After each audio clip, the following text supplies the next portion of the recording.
व्यवसायासारखा मित्र नाही, आळसासारखा शत्रू नाही. आळस झटकून टाकायचा. काही काही माणसं इतके आळशी असतात. गणेश महाराज काय झालं, इकडची वाटाने चलत होते, दोघ जण जांभळे खाली झोपले होते, निव्वळ आळशी.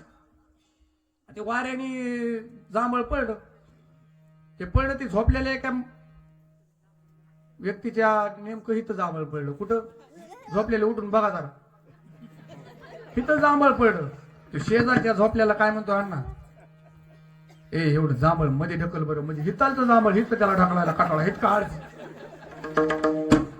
मी ते बघतच होतो, म्हणलं अरे काय आळशी माणूस आहे.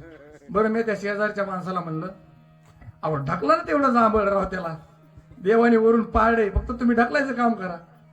ते म्हणलं अजिबात मी ढकलिणार नाही. आता ह्याचा मित्र म्हणजे ह्यो त्याच्यापेक्षा महाआळशी. मी म्हणलं कमून ढकलिणार नाही. तो म्हणला मग 15 मिनिटापूर्वी 20 मिनिट झालं म्हणलं माझं कुत्र तोंड ताटीत होतं, ह्याला हाण म्हणलं तरी ह्याने हाणलं नाही. म्हणजे ह्यो आळशी आणि ह्यो महाआळशी. तसं जीवनाचं जर कल्याण करून घ्यायचं असेल, आळस टाकून द्यायचा.